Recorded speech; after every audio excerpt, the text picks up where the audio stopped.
Բարև մեր պայքարն է եւ շարունակում ենք մեր զրույցները։ Մենք անցյալ անգամ սկսեցինք խոսել Արցախյան շարժումից 1988 թվականի եւ այսօր կփորձենք ավարտել այդ թեմայով մեր խոսակցությունը։ Ցավոք սրտի թե Փառք Աստծո նայածում համար ամենից ասել ենք, որ չնայած պարզ է այդ թեման արժանի է շատ մանրամասն վերլուծության, բայց ասել եմ, զգուշացնել եմ, որ նախ ես ինձ պատրաստ եւ այսպես ասած կարող չեմ համարում նման մանրամասն վերլուծության, երկրորդը մենք արդեն գնում ենք դեպի մեր այս շարքի ավարտ եւ շատ այսպես ժամանակ չունենք, բայց թեմաներ դեռևս ունենք խոսելու։ Անցած անգամ էլ ասացի, այս անգամ էլ ամեն դեպքում ուզում եմ ասեմ, մենք չնայած այն ամեն ինչ որ տեղի ունեցավ հետագայում եւ չնայած որ հետադարձ հայացքով շատ բաների այլ կերպ ենք նայում եւ պետք է անպայման այլ կերպ նայենք, այլ կերպ վերլուծենք, մի գայթակղություն կա, որին մենք չպետք է տրվենք, մենք չպետք է տրվենք այն գայթակղությանը, որին հիմա հեշտ է տրվել եւ փորձենք այսպես միայն բացասական երանգներով կամ թերագնահատենք կամ չափից ավելի թերարժևորենք այդ 88 թվականի շարժումը, հասկանալով հանդերձ, որ հիմա այսօրվա տեսանկյունից դիտված է թվում իմ մոտ շատ ավելի այսպես հարցեր են կուտակվում նաեւ այդ շարժման նկատմամբ, քան մինչեւ 2020 թվականը, այդ ամեն ինչը հասկանալի է, բայց միևնույն է, ես ինչքան էլ մտածում եմ, նաև տենց ներքին, այսպես ասած, երկխոսություններ եմ, այսպես ասած ունենում, ես կարծում եմ եւ գալիս եմ ավելի ու ավելի համոզման, որ մենք իրավունք չունենք այդ իմ ասած գայթակղությանը տրվել, այդ ճանապարհով մենք կարող ենք մի ծուղակում հայտնվել, որը մեր թշնամիներին է ձեռնտու, եւ մենք պետք է փորձենք զգուշորեն վերլուծել, տարանջատելով այն ինչ որ այդտեղից ուսանելի է, դրական է, այն ինչ որ հաջողության պատմություն է, տարանջատելով նրանից ինչը որ սաղմեր կարող ենք համարել, որտեղ սաղմերը հենց սկզբից հավանաբար պետք է ընդունենք որ կան, որոնք բերեցին այսօրվա վիճակի սաղմերը ամեն դեպքում նույնպես այնտեղ պետք է փնտրենք սաղմերը, պարտադիր չի հենց բանդրսևորումները հենց բաց այ։ Եվ նաև պարզ է իհարկե, որ հատկապես այսօր պաշտոնական քարոզչությունը ամեն ինչ պետք է անի եւ դեռ անելու է, որպեսզի այդ շարժումը եւ սեվացվի, եւ արժեզրկվի, եւ ընդհանրապես մեր հիշողությունից ջնջվի, չնայած պարադոքսը նա է, որ իրականում հարցը միայն նա չի, որ այսօրվա պաշտոնական տեսակետ ընդհանրապես շատ տարօրինակ է, կամ գուցե եւ տարօրինակ չի, որ չնայած նրան, որ այսպես կոչված երրորդ հանրապետությունը ինքը ըստեյության այդ Արցախյան շարժումը ոչ թե ուղղակի ծնունդ էր, ինքը Արցախյան շարժումն էր դարձած Հայաստանի Հանրապետություն, այդ շարժումն է դարձել ըստեյության Հայաստանի Հանրապետություն եւ ամբողջ իր պատմությունը նույնիսկ մինչեւ հիմա դա է։ Չնայած դրան, ինքը այդ շարժումը նույնիսկ այդ տարիներին, մինչեւ 2020 թվականը եւ մինչեւ այսօրվա կառավարության ձևավորումը, ինքը ըստ էության անտեսված էր կամ իր մասին շատ էսպես, այսինքն իրականում ինչպես պետք է լիներ, քանի որ դա հիմնադիր շարժում էր, պետք է բոլորը դրա մասին մանրամասն իմանային, անընդհատ դրա մասին պետք է խոսվեր, դա պետք է լիներ այնպիսի թեմա, որ դե բոլորը գիտեն, էլի, բայց այդպես չէր։ Այդպես չէր եւ ասենք սերունդները, որոնք մեծացել են, ասենք այդ շարժումից հետո, սկսած 90-ականների ծնվածներից, իրենք շատ աղոտ պատկերացում ունեն, իրենց չեն սովորացրել, նույնիսկ ժամանակագրության մակարդակում կամ կարևոր դեպքերի մակարդակում, մի երկու-երեք հատ sense մշուշոտ անորոշ բան եւ հիմնականում այնպես որ այդ շարժման այն մասը, որը վերաբերում էր անկախության պայքարին, այսպես դուրս մղվի, մնա միայն այդ որ այդպես Ղարաբաղ էին պահանջում, ջարդեր էին լինում, տենց մի քանի բան ու անհասկանալի մնա, ընդհանրապես տրամաբանությունը, ծավալումը այդ ամբողջ շարժմանը անհասկանալի մնա եւ դա էլ եմ կրկնում, դա նոր բան չի։ Նույնիսկ կարելի ասել 90-ականներից որքան էլ զարմանալի եւ հետո իհարկե միայն աճել է այդ միտումը, այդպես է եղել, այնպես որ իսկ հիմա առավել եւս։ Մի խոսքով, բայց անցնենք արդեն բուն խոսակցությանը մեր կոնկրետ, անցյալ անգամ մենք հիշատակեցինք Սումգայիթի ջարդերը, իհարկե այդ բուն դեպքերը չենք նկարագրելու, չենք վերաշարադրելու, դրա հետ կապված մի քանի կարևոր ուղղակի ընդհանրացում կամ արձանագրում պետք է անենք, մեկը արեցինք անցյալ անգամ, դա այն է, որ այդ հայերի դեմ կիրառվող այդ մոդելը, այսինքն ջարդեր թուրքերի ձեռքով, դա շատ հին, այսպես ասած, ավանդական կայսերական մոդել է, հենց ռուսական կայսրությունում կիրառված, ոչ առաջին անգամ, պատմության մեջ մենք տեսել ենք ռուս-թուրքական վանդակում որոշ չափով գոնե որ դա կիրառվել է եւ 1905-1907 թվականներին եւ հետագայում եւ նույնը կրկնվեց ըստ էության 1988-ին, երբ որ ակամայից նույնիսկ ամենալոյալ լոզունգներով դեպի Ռուսաստանը եւ կայսրությունը, բայց երբ որ հայ ժողովուրդը ոտքի կանգնեց, համախմբվեց ինչ որ պահանջի շուրջ, դա որպես վտանգ անմիջապես ընկալվեց եւ ի պատասխան կազմակերպեցին այդ ջարդերը որպես ավանդական մեթոդ, ավանդական մոդել, բայց այստեղ մի ուրիշ կարևոր բան էլ տեղի ունեցավ սրանց հետ կապված։ Ես ասել եմ, շատ եմ ասել եւ պայմանական 1987 կամ 88-ի, չգիտեմ, հունվար-փետրվար դրությամբ Հայաստանում այդ ժամանակվա չնչին տոկոս կար ուղղակի մարդկանց, որոնք ընդհանրապես ոչ թե անկախությունը Հայաստանի մտածում էին, որ պետք է լինի կամ ճիշտ բան, ընդհանրապես դրա մասին չէին մտածում, դա տաբու թեմա էր, շատ քիչ տարածում ուներ, կային նվիրալներ, բայց դրանք չնչին փոքրամասնություն էին Հայաստանում։ Եվ այդտեղ ենթագիտակցական, ասեմ, կամ խորքային մի պատճառ կար, որտեղ սովետական Հայաստանը եւ նկատի ունեմ ոչ թե պաշտոնական միայն պետությունը, այլ ընդհանրապես ժողովուրդը ինքը լռել այն, գուցե մինչև վերջ չգիտակցված, բայց կառուցված էր մի այսպիսի բանաձևի շուրջ։ Մենք զիջում ենք մեր անկախությունը անվտանգության երաշխիքների դիմաց։ Համարվում էր, որ անկախ Հայաստանը չի կարող ինքն իրեն պաշտպանել, կամ միշտ այդ թուրքական վտանգը, անվտանգությունը չի կարող ապահովել, դրա համար անկախության մասին խոսելը անիմաստ է, եւ դրա փոխարեն մենք ստանում ենք, զիջելով այդ անկախությունը, ստանում ենք անվտանգության երաշխիք։ Այս էր մոդելը։ Եվ երբ որ եղան այդ ջարդերը 88 թվականի փետրվարի վերջին եւ հետագայում էլ արդեն Ադրբեջանի տարբեր քաղաքներում եւ 88-ի ուրեմն նոյեմբերին, հետո 89-ին, հետո 90-ի հունվարին եւ այլն տեղի ունեցան հայերի ջարդերը տարբեր արդեն քաղաքներում, Գանձակում, չգիտեմ, Բաքվում եւ այլն, գիտեք, այս մոդելը ինքը փլուզվեց։ Սա շատ կարեւոր անցում էր, էլի որքանով դա գիտակցվեց, երբ գիտակցվեց եւ այլն, դա չի այստեղ հարցը, բայց ինքը փլուզվեց, որտեղ պարզվեց, հերթական անգամ իհարկե մեր պատմության մեջ, ուղղակի այս սերնդի համար պարզվեց, որտեղ այդ սերունդը դրա մասին չգիտեր, իրենց դա թաքցնում էին հիմնականում, որ չի աշխատում դա։ Այսինքն անվտանգության երաշխիքը, որը տրվել է հայ ժողովրդին կայսրության կողմից, եւ դրա դիմաց հայ ժողովուրդը համարել է կամ հրաժարվել է իր անկախությունից, ինքը չի աշխատում, ընդհանրապես չի աշխատում։ Եվ չի աշխատում ոչ թե որովհետև հայերը ինչ որ բան են անում կայսրության դեմ, հակառակը հայերը դուրս են գալիս ամենալոյալիստական լոզունգներով, ամենահնարավոր լոյալ կարգախոսներով եւ տեսնում են, որ դրանից հետո տեղն հայերի ջարդեր, մի բան, որը մեր ժողովրդի գիտակցության մեջ այսպես մեխված է այդ հայերի ջարդերի այդպես պատկերը եւ պաշտպանություն չեն ստանում հայերը ակնհայտորեն, այսինքն ոչ մեն չի կարողանում ապահովել այդ պահին անվտանգությունը եւ ըստեյության 3 օր թույլ է տալիս որ դա տեղի ունենա, այլև հետագայում տեղի չունեն արդար դատ, արդար պատիժ եւ այլն եւ մի բան էլ նորից մեղադրվում են հայերը եւ սա քանդվում է եւ այստեղից բացվում է արդեն այն ուղղությունը դեռ սկզբում ոչ այդքան արտահայտված, ոչ 2 տարվա մեջ ինքը արդեն լիովին արտահայտվում է, որ հայ ժողովրդի անվտանգությունը ինքը պետք է ապահովի եւ տարերային այդպես արդեն ինքը բացվում են այդ դռները եւ ժողովրդի ներուժը ազատություն է ստանում եւ այստեղից է իրականում, այստեղից է հենց սկսվում անցումը, այն փուլը,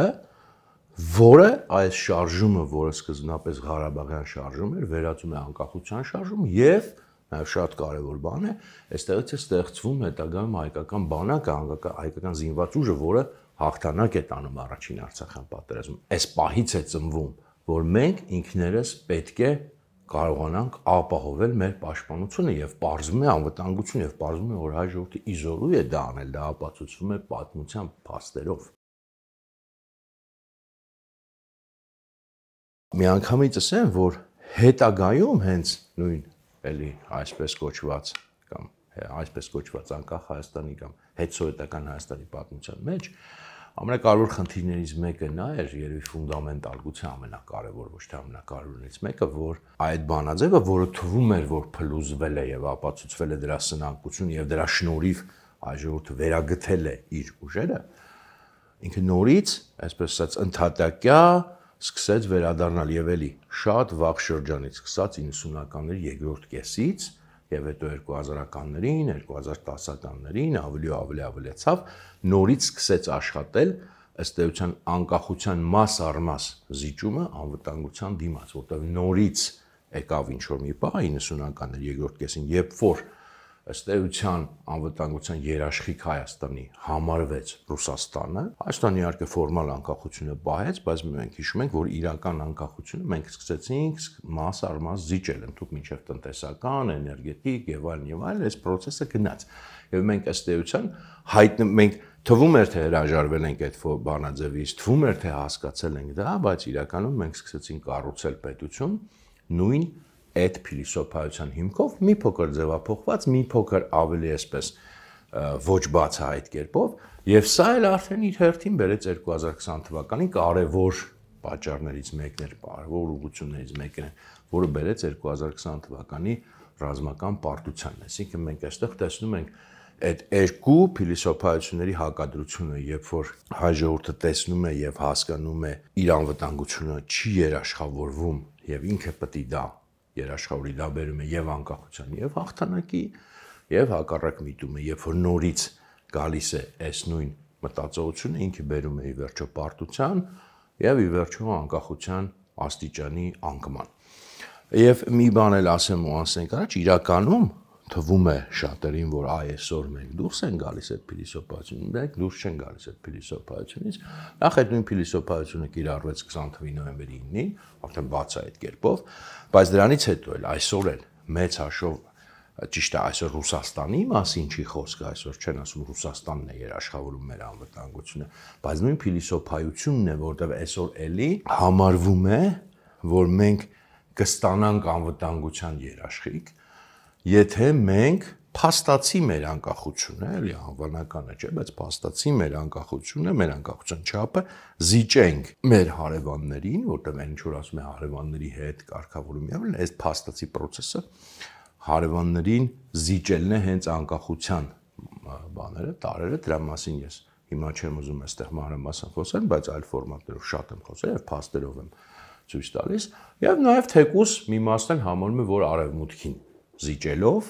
կամ ինչ որ մի process-ների մեջ մտնելով արևմուտքի հովանավորության տակ կստանանք մեր անվտանգությունը, փիլիսոփայությունը նույնն է, կարևոր չի թե անվտանգության երաշխավորը փոխվում է։ Բացի այս փլուզումից, որը տեղի ունեցավ այս անվտանգության հետ կապված, մի ուրիշ բան էլ փլուզվեց, այդ որ ապրել է սովետական միության մեջ, հիշում է, որ սովետական ժողովուրդների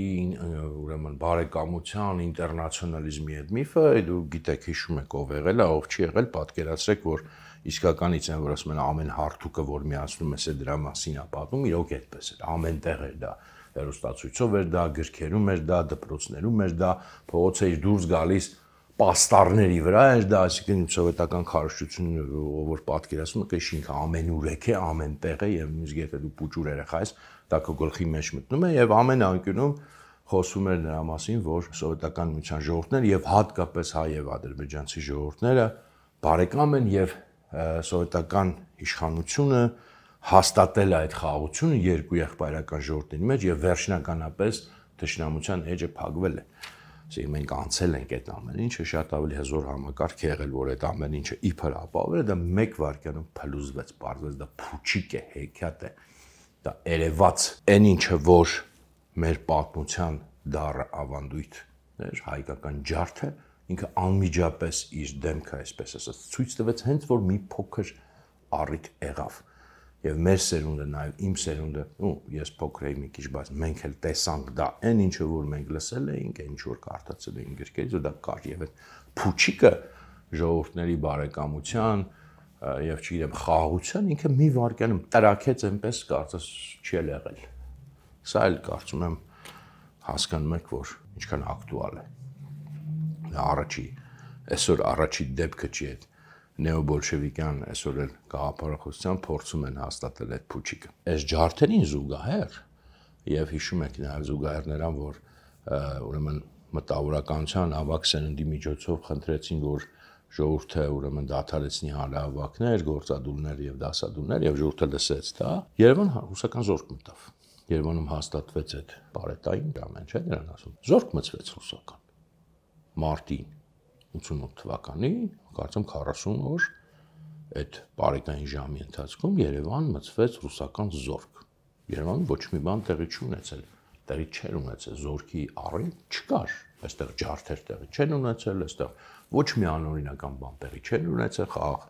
հանրահավաքներն էին ամենալոյալ լոզունգները եւ մտնում է ռուսական զորքը, սա էլ է եւ ժողովուրդը չի հասկանում ինչի մենք ինչ ենք արել, բայց սա այդ նույն դրամաբանության շարունակությունն է, որի մասին խոսել ենք, արել եք, դուք չեք հասկացել, որ դուք կայսրության դեմ ինչ վտանգավոր քայլ եք արել, A դրել եք ազգային պահանջ, B ժողովրդական հրապարակային համախմբում եք ապավել, սա կայսրության համար երկու, ասենք, ամենավտանգավոր բաներն են եւ ինքը պատասխանում է ջարդերով եւ զորք մտցնել։ Այս ֆոնին մտավորականության են հին սերնդի մեծ մասը, որը սկզբնապես այդ Ղարաբաղյան շարժման կողմնակից էր, նրանք հետ կանգնեցին այս ամեն ինչին եւ ասացին, որ փաստորեն մենք Մոսկվան մեր հետ չի, ակնհայտ է դա,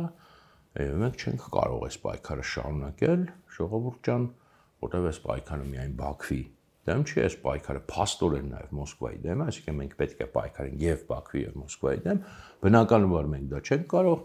դա ըստ էության նաեւ ասում էր կամ ակնարկում էր Հայաստանի պաշտոնական ղեկավարությունը եւ մտավորականությունը, այդ թվում նրանք ովքեր ի սկզբանե այդ հարցը բարձրացրել էին մեծ մասը, սրա մեջ որոշակի տրամաբանություն կար, իհարկե, եթե այսօրվա հայ իմաստուններին տեղափոխենք այդ շրջան, իրենք բնականաբար նույնն էին ասելու, իսկ ինչ ռեսուրսով դուք պետք է պայքարեք միաժամանակ Բաքվի եւ Մոսկվայի դեմ, դա աբսուրդ է, ասեին իրենք, եւ թվաբանորեն իրենք ճիշտ դուրս կգային, բայց այդպես չզարգացան դեպքերը, որովհետեւ կային այլ մարդիկ, հիմնականում ավելի երիտասարդ սերնդից, որոնք հետագայում արդեն վերջնականապես երբ որ Ղարաբաղ կոմիտեն դրան, կար Ղարաբաղ կոմիտե ամենասկզբից, հետագայում որոշակի տենց տրանսֆորմացիաներ ապրելով, հիմա դրան չեն կարողանալ տեղել տարօրինակ հարցեր կան, ամեն դեպքում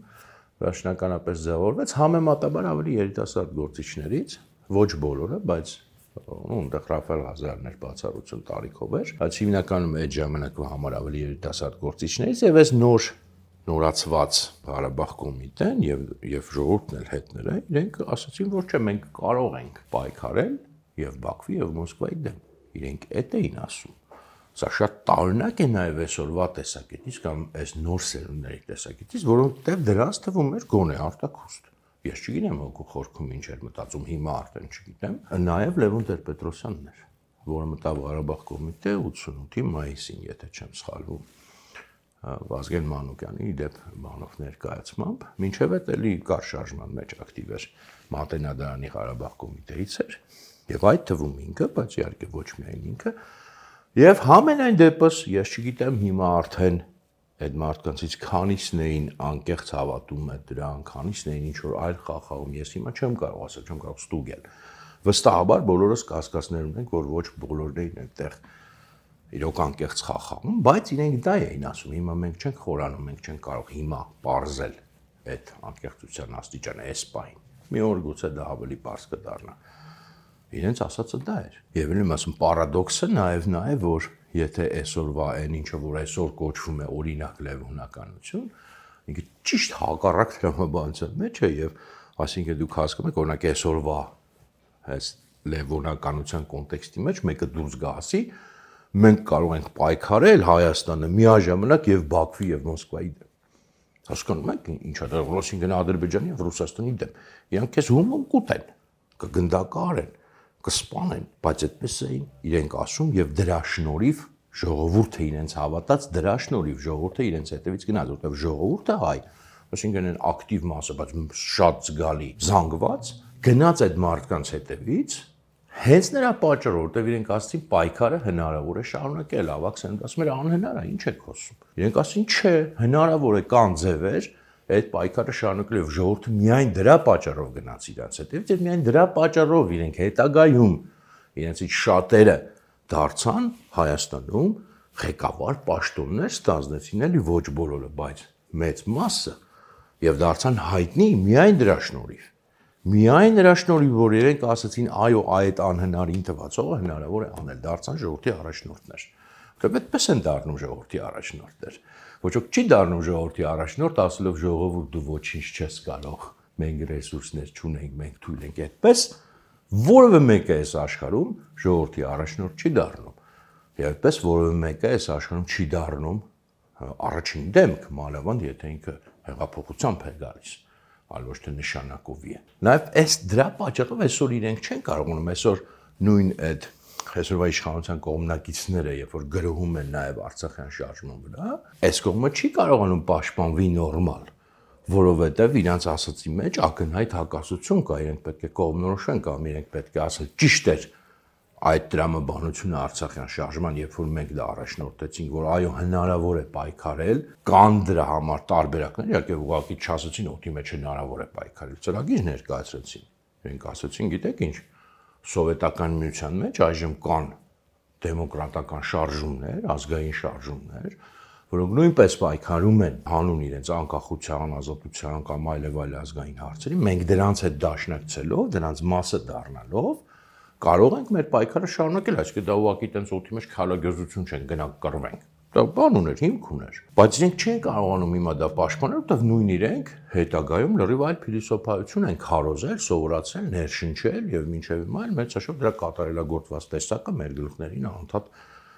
բանից պաշտոնական քարոզությունից թափվում է մեր գլխի վրա, հենց այդ հակառակ փիլիսոփայությունը։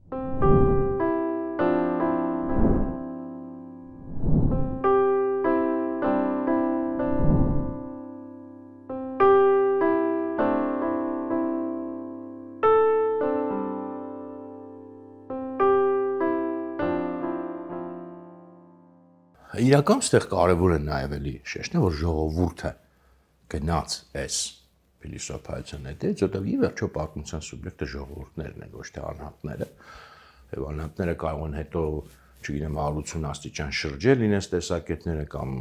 բարձվել, չգիտեմ, դավաճան են կամ գործակալ են կամ չգիտեմ, ուղղակի թույլ մարդ են, բայց վճռոշ գործոնը պատմության մեջ, իհարկե անհատը շատ կարևոր է, առաջնորդումը շատ կարևոր, բայց վճռոշ գործոնը ոչ թե ժողովուրդն է նման գոնե process-ներում, երբ որ ազգային պայքար է գնում, երբ որ հանուն ազատության պայքար է գնում, վճռոշը ժողովրդական զանգվածներն են։ Եվ կարևորը որ հայ ժողովուրդը, որը համենայն դեպս հաստատ ոչ գործակալ էր, ոչ դավաճան էր, ինքը գնաց, ընդունեց այս կարգախոսը եւ շարունակեց իր պայքարը։ Սա ավանտյուրա էր թե ոչ, արկածախնդրություն էր թե ոչ։ Թե մի կողմից իհարկե էր որոշակի արկածախնդրության տարբերակում էր, մյուս կողմից չէր, որտեղ ի վերջո պատմությունը ցույց տվեց, դա հաջողությամբ բերեց, այսինքն հնարավոր է յոք այդպես, բայց մի հատ շատ կարևոր բան մենք պետք է միշտ հիշենք, ինչպես որ մենք ասում ենք, երբևէ որևէ պարտություն կանխորոշված չի կարող լինել եւ ոչ ոք նույնիսկ ամենահզոր ուժը չի կարող նստի գծի, ասենց մի հատ պլան կազմի A-ից մինչեւ վերջի տառ, մինչեւ F, այսպես կգնանք ու կպարտվենք, կպարտեցնենք, չի կարող այդպես լինել, որովհետեւ միշտ հազար ու մի հանգամանք, հազար ու մի գործոն, այդ ամենահանջարեղ պլանը, ինչ որ մի կետում, այդ A-ից F ընկած ինչ որ մի կետում, ենթադրենք X-ի վրա քանդի կամ կշեղի կամ ուրիշ տեղ կտանի։ Նույնպես եւ չկա եւ չի կարող լինել, այսպես ասած, պատմության մեջ, բնության մեջ, տիեզերքի մեջ, չգիտեմ, համատ տիեզերքի մեջ երաշխավորված հաջողություն, երաշխավորված հաղթանակ։ Իհարկե, եւ պատմաբանները, եւ քաղաքական գործիչները միշտ post factum դե նայում են մի բան հաջողվել, ասում են, այ դա հաջողվեց, որտեվ այ այսքան օրինաչափ էր, ես դրա մասին խոսել եմ բավականին շատ, եւ դա պատմության դեպքում, դա որտեղ միշտ է կարած գտնես փաստարկներ։ Ես ինքս պատմաբան եմ, կարամ ձեզ ասեմ, որ դա բարդ չի, ցանկացած հաղթանակ եւ ցանկացած պարտություն post factum հիմնավորել, որ դա հենց այդպես էլ պետք է լիներ։ Որովհետև այնքան բազմաթիվ են գործոնները պատմական, մանավանդ պայքարների դեպքում, քաղաքական մեծ շարժումների դեպքում, պատերազմների դեպքում, որ միշտ կգտնես, բայց հարցը նա է, որ ոչ մի բան երբեք երաշխավորված չի եւ ոչ մի օրինաչափություն 100% երբեք չի գործում պատմության մեջ։ Եվ իհարկե, երբ որ դու պայքար ես սկսում, պայքարը միշտ ենթադրում է, որ դու կարող ես եւ պարտվել եւ հաղթել։ Երբեք չկա այդպես 100% երաշխիք, եթե կա, դա շատ թույլ պայքար է, որտեղ դա ի վերջո բարձր խաղադրույք է միշտ։ Լուրջ քաղաքական պայքարը միշտ էլ որոշակի խաղադրույքի տրամաբանությամբ է գործում, որքան էլ դա ոչ պեդագոգիկ ռուսեն տենց արտահայտություն կա, նի պեդագոգիչն է, այսինքն լավ չի, որտեղ խաղադրույքների հետ համեմատություն է մնում, բայց այդպես է։ Այս նույն շարժումը Արցախյան, որը հաջողության հասավ, հիմա ասենք չենք վերցնում, թե ինչ եղավ 2020-ին, այդ փուլում հաջողության հասավ, մի քանի առնվազն մի քանի կետում պատմական ավելին քան մոտ էր կատարյալ ձախողման եւ փլուզման, ավելին քան մոտ էր փլուզման, ձախողման, պարտության եզրով մենք այսպես անցել ենք։ դա եղել է եւ 88 թվականի վերջին, երբ որ ձեռբակալվեց Ղարաբաղ կոմիտեն, մինչեւ 89 թվականին մայիս, թե հունիս նույնիսկ հիմա չեմ հիշում, դա եղել է եւ 91 թվականի ամռանը, երբ որ սովետական միության մեջ այդ հեղաշրջումը եղավ, այդ GKÇՊ կոչվածը եւ սկզբի պահին մարդիկ շատ ծանր եւ լուրջ էին դրան վերաբերում, հետո դա այդպես պարզվեց, որ ոնց որ անլուրջ բան էր, բայց սկզբում շատ բան էր։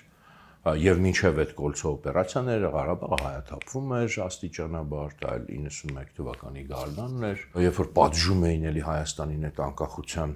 ճանապարհ ընտրելու համար եւ պատժում էին հայաթափմամբ հյուսիսային Արցախի, բայց նաեւ Լեռնային Ղարաբաղի այդ այն ժամանակվա այդ հանրապետություն դեռ չէր ֆորմալ իմաստով այդ ինքնավար մարզյան եւ նույնիսկ Հայաստան նույն ոսկե բարի դեպքերը եւ այլն դրանք 91-ին էլ եղան եւ հետո 92-ի ամռանը երբ որ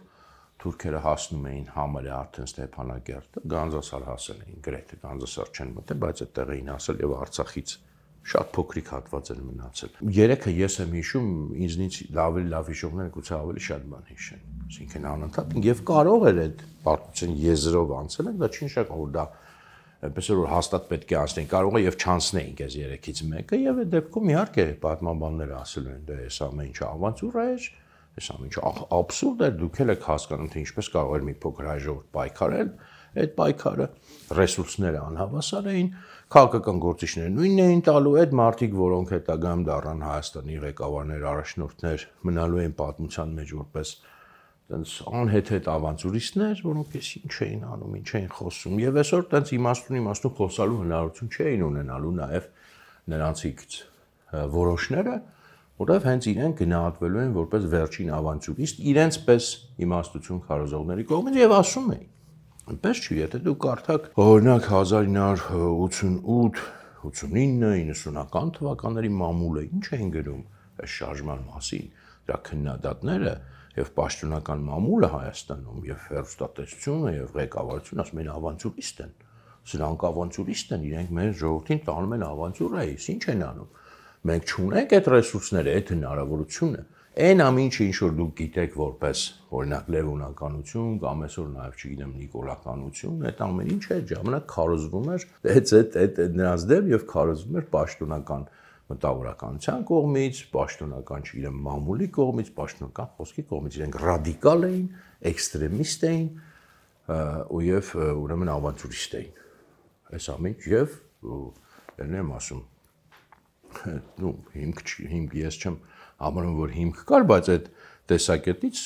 հիմքը նա էր, որ ասում են, բա մենք ռեսուրս չունենք, չէին ասում, պետք չի մենք դեմ ենք ասենք հաջորդի պայքարություն, ռեսուրս չունենք Ադրբեջանի դեմ պայքարելու, Ռուսաստանի դեմ պայքարելու։ Հիմա այս հիմքով արդեն այս շարժումը, որը սկզբնապես Արցախյան շարժում էր կամ Ղարաբաղյան շարժում էին այն ժամանակ ավելի շատ ասում, ինքը սկսեց վերածվել անկախության շարժման։ Ես նրա համար ասացի անցյալ անգամ էլ, որ բուն իմաստով Արցախյան շարժումը 2 շաբաթ հետև էր մնացածը արդեն մինչև 90-ական 90 թվականի օգոստոս շարունակվելով դա արդեն վերածվել է փաստացի անկախության շարժման եւ հեղափոխության։ Դա արդեն հեղափոխական շարժում էր, զանգվածներն էին ընդգրկված եւ դրվում էին արմատական պահանջներ, երբ որ այս նոր փիլիսոփայությունը դրվեց հիմքում եւ պայքարի փիլիսոփայությունը միաժամանակ եւ փաստորեն առաջին հերթին Մոսկվային են, որտեղ բացահայտվեց, որ այստեղ Մոսկվայի հետ է խնդիրը, ոչ այդքան Բաքվի նույնիսկ է։ Այսինքն Բաքուն եւ Մոսկվան մի կապի մեջ են, բայց այդ ժամանակ նույնիսկ ասեմ ռազմական գործողությունները, երբ որ սկսվեցին առաջին նույն ասենք 90-91 թվականին դրանք շատ անգամ հենց սովետական բանակի դեմ էին եւ ադրբեջանական այդ ժամանակ իրենք բանակ չունեին այդ հատուկ ուրեմն ուժերն էին այսպես կոչված նրանք գալիս են սովետական բանակի հետևից եւ որ դա արդեն ավելի ու ավելի པարզ սկսեց դառնալ մարտավարությունը ընտրվեց որ մենք պետք է դառնանք դաշնակից մյուս ուրեմն շարժումներին սովետական միության ժողովուրդների հիմնական դրանք Մերձբալտիկայում էին Վրաստանում էին Ուկրաինայում էին ուրիշ տենց տեղերում չկա այդ Միջին Ասիայում չկար Ադրբեջանում այդ ձևով չէր համենայն դեպս եւ այստեղ արդեն բացի Արցախի հարցից սկսեցին բնականաբար արդեն այս նոր փիլիսոփայության մեջ դրվել այլ ֆունդամենտալ հարցեր ազատության հարցը, խոսքի ազատության հարցը, հավաքների ազատության հարցը, ընտրությունների հարցը, որտեղ սովետական միությունում այդ ամեն ինչը չկար կամ կար միայն թղթի վրա եւ այլն արդեն այլ հարցեր եւ ընդհանուր մինչեւ արդեն ձևակերպեց Հայաստանի անկախության հարցը։ Հիմա այսօր շատ դժվար է երևի այսօրվա սերնդին դա պատկերացնել, բայց օրինակ երբ որ 89 թվականի մայիսի 29-ին առաջին անգամ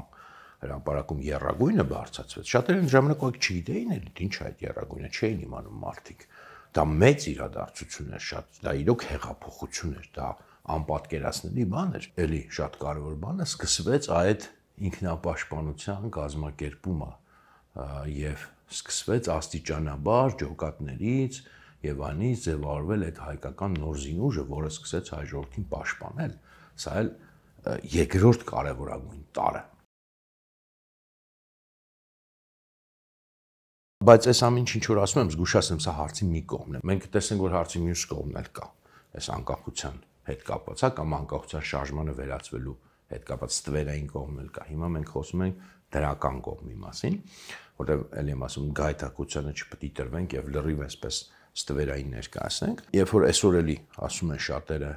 անկախությունը մեր գլխին ընկավ, չէ՞, այդպես բան չկա։ Ժողովուրդները միշտ հասնում են անկախության, բարձր բարենպաստ արտաքին հանգամանքներ պետք է։ Չես կարող, եթե շատ էլ ուզենաս, ունակ 1964 թվականի սովետական միությունից անկախանաս։ Ինչքան ուզում ես անկախականեկի, եղի կամ ժողովրդի կեսը պետք է կոտորվի, կամ մեծ մասը պետք է կոտորվի, որ գուցե հասնես, գուցե չէ։ Կան նպատակներ, որոնք իրոք անիրական են։ Բայց դա միշտ արտաքին հանգամանք կա, բայց մեր գլխին չընկավ։ Օրինակ Թուրքմենիայում կամ չգիտեմ Ղազախստանում, գուցե նույնիսկ ոչ միայն, գուցե նույնիսկ Ղազախստանն եմ սխալ ասում, ու ասենք չգիտեմ Ուզբեկստանում, որտեղ չկային այդպիսի շարժումներ, եւ իրոք անկախություն եկավ, ուղղակի որտեղ սովետական միությունը փլուզվեց, դա կարելի ասել գլխներին ընկավ երևի։ Էն էլ այդ ժողովուրդներին է պետք հարցնել։ Բայց այստեղ հաստատ այդպես չէր, Հայաստանում այդպես չէր, Վրաստանում այդպես չէր, Մերձբալտիկայում այդպես չէր, որտեղ շարժումներ ձևավորվեցին եւ Հայաստանի պետությունը ոչ թե ֆորմալ հռչակվեց, այլ ըստեյության այդ շարժումը դարձավ պետություն իր ամեն ինչով։ Այնպես որ այդ սխալ է ասել, որ մեր գլխին ընկավ։ Ընդհանրապես դա հետո մենք մի օր առիթ կունենանք պատմության ավելի լայն պատկերների մասին խոսել եւ հասկանանք այդպես անկախությունը ժողովուրդների ինչպես է ձևավորվում այդ հայ ժողովրդի պատմության ընթացքում։ Եվ դա բավականին իդեպ հզոր շարժում էր այդ Հայաստանի շարժումը, անկախության շարժումը, որտեղ դա համբավ ուներ, հռչակ ուներ եւ սովետական միության այլ հանրապետություններում նախ առաջիններից մեկն էր զանգված այնությամբ եւ կար նույնիսկ տեսակետ ոչ միայն Հայաստանում, որ սովետական միության փլուզումը սկսվեց Արցախյան շարժումից, դա մենակ հայերը չէին ասում։ Եվ նաեւ Եվրոպայում արևմուտքում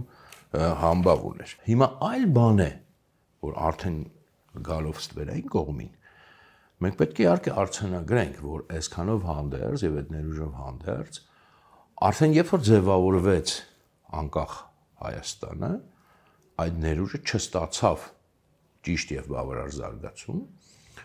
այդ անկախության, անկախանալու ներուժը չստացավ, նույնիսկ հակառակը գրեթե ամենասկզբից, չեմ կարող ասել առաջի օրվանից, բայց գրեթե ամենասկզբից եւ ամենայն դեպս 90-ականներից, գուցե 90-ականի երկրորդ կեսից ասեմ, սկսվեց նաեւ հետընթաց։ Նախ չծավալվեց, նախ սկսվեց այսպես արգելակվել այդ անկախության միտումը, որտեղ անկախությունը միայն հռչակումը չի անկախ պետության, դա process է, որտեղ դու պետք է ձևափոխես, վերափոխես նաեւ համակարգերը, որոնք դու ժառանգել ես պետությունից, որը չէր կառուցվել որպես անկախ Հայաստան։ Դա տեղի չունեցավ, արգելափակվեց, այսպես դանդաղորեն, ոչ սկզբում ամբողջապես, ոչ այսպես լրիվ արգելափակվեց, բայց դանդաղեցվեց սկզբում այդ process-ը։ Շատ բաներ, որոնք պետք է տեղի ունենային, վերաիմաստավորումներ, վերաձևավորումներ, վերափոխումներ տեղի չունեցան, հաճախ նաև արդարացնելով, որ պատերազմ է եւ այլն, մենք չենք կարող ժամանակ չունենք դրանով զբաղվելու, եւ հետո սկսվեց նույնիսկ հետընթաց։ Եվ այսինքն արգելափակումից բացի սկսվեց ըստ էության հետընթաց եւ արդյունքում մենք ստացանք այդ կիսանկախ հետսովետական Հայաստանը, որը անկախության ճանապարհով մինչև վերջ չգնաց, որը այդ շարժման ներուժը մինչև վերջ չբացահայտեց եւ մասամբ խոսացինք նաեւ վերադարձավ այդ հին բանաձևին անկախության մաս զիջում, ուրեմն անվտանգության կարծեցյալ անվտանգության երաշխիքի դիմաց։ Եվ հիմա չխորանանք, գուցե նաև հետո մի պահ էլի անդրադառնանք մի ուրիշ էս մեր զրույցի հատվածներից մեկում, եթե հասցնենք։ Հիմա զուտ արձանագրենք, որ այդ ընթացքը, այդ ներուժը, որը կարճ օգտագործվեց, եւ իհարկե այստեղ արդեն հետադարձ նայելով եւ այս գնահատականներ տալով մենք չենք կարող նաեւ խնդիր չդնել, որ եթե դա այդպես տեղի չունեցավ, միգուցե հենց բուն շարժման մեջ ամեն դեպքում կար ինչ-որ մի խնդիր ի սկզբանե, կամ գոնե շարժման առաջնորդության մեջ, որ դա տեղի չունեցավ։ Ես կարծում եմ, այդ հարցը մենք իրավունք ունենք դնելու եւ նույնիսկ ինտուիտիվ պատասխանելու, որ այո, այդպիսի մի խնդիր ի սկզբանե կար, ասենք բնածին կար, այդ բոլոր դրական կողմերով հանդերձ, բայց բնածին խնդիր կար եւ անկախության շարժման վերածվելը մնաց ամեն դեպքում կամ մակերեսում կամ ամենայն դեպս մինչև խորքեր չհասավ, որտեղ մենք տեսնում ենք, որ ի սկզբանե սա անկախության շարժում չէր, վերածվեց դրան, բայց պետք է ուրեմն նայենք, տեսնենք, թե արդյոք իրոք մինչև վերջ վերածվեց, թե իրականում դա ավելի sense արտաքին շերտ մնաց, մակերեսի վրա մնաց կամ մինչև վերջ չյուրացվեց իրականում եւ մարդիկ գոնե առաջնորդները այդ շարժման իրենք մնացին իրականում այդ նույն սովետական միությանը լոյալ մարդիկ, ոչ բոլոր առաջնորդները, բայց գոնե մի մասը կամ գոնե նրանք, ովքեր հենց ղեկավար պաշտոններ ստանձնեցին Հայաստանում ամենաղեկավար պաշտոնները, ըստ էության նրանք մնացին խորքում նույնը, ինչ որ կային, որտեղ ի սկզբանե իրանք անկախականներ չէին, իրենք անկախության հարց չէին բարձրացնում, իրենց ոնց որ ընթացքը ստիպեց այդպեսին դառնալ, բայց մինչև վերջ իրենք իրականում դա չյուրացրեցին եւ ժողովրդին այստեղ չեն կարող մեղադրել, որովհետեւ ժողովուրդը այդ ընթացքը, այդ ճանապարհը, որքան էլ ասում ենք ժողովուրդը գլխավոր սուբյեկտն է, հարց լուծողն է, բայց ճանապարհը ժողովուրդը մենակով չի կարող անցնել, ժողովուրդը կարող է անցնել միայն ճիշտ առաջնորդմամբ ճանապարհ եւ իր ներուժը բացահայտել։ Այնպես որ այստեղ խնդիրը իհարկե նախ եւ առաջ առաջնորդման մեջ է, առաջնորդական շերտի մեջ է եւ պետք է կարծել, այս մեկը մենք պետք է այս հարցը դնենք, վերջնական պատասխան հիմա ես չեմ կարծում, որ կարող ենք ստանալ, բայց հետագայի համար պետք է արձանագրենք, որ ուրեմն բացի այս ամեն ինչից, ինչը որ մենք պետք է դրական գնահատենք եւ դրական փորձ քաղենք, ի սկզբանե կար խնդիր, բիծ այս շարժման մեջ, որը հետո դարձավ գերակայող, երբ որ արդեն հետսովետական Հայաստանում եւ 90-ականների կեսից այս բիծը, այս սաղմը, որը սկզբում միգուցե նաեւ այդքան մեծ տեղ չէր զբաղեցնում, ինքը դառավ գերակայող եւ ի վերջո բերեց այսօրվան, որտեղ այսօրվան բերել է հաստատ դա։ Այսօրվան չի բերել, օրինակ են, որ հայ ժողովուրդը դուրս եկավ հրապարակ եւ սկսեց պահանջել Արցախի հետ վերամիավորում։ Դրան հաստատ չի բերել պայքարը, դրան հաստատ չի բերել պայքարելու պատրաստականությունը, դրան բերել է այս կիսատ պրատությունը, այս կիսա անկախությունը, այս փիլիսոփայության կտրուկ վերափոխումը նորից վերադարձը հին փիլիսոփայությանը, դրան բերել են, որ այդ հեղափոխական պոտենցիալը, հեղափոխական ես նկատում վերափոխման պոտենցիալը մինչև վերջ չբացահայտվեց եւ ինչ որ պահից հակառակը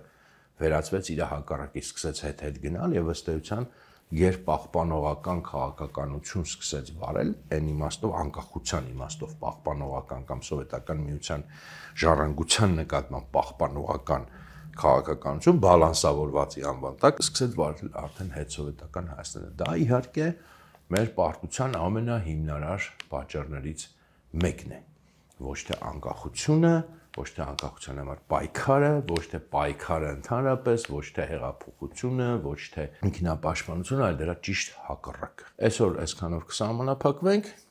մեր զրույցները կշարունակենք, շնորհակալություն ուշադրության համար, եւ թե մյուս անգամ կփորձենք մի էլի շատ կարճ sense ակնարկով խոսել պատերազմի մասին առաջին, եւ հետո կանցնենք առաջ մեր թեմաներով։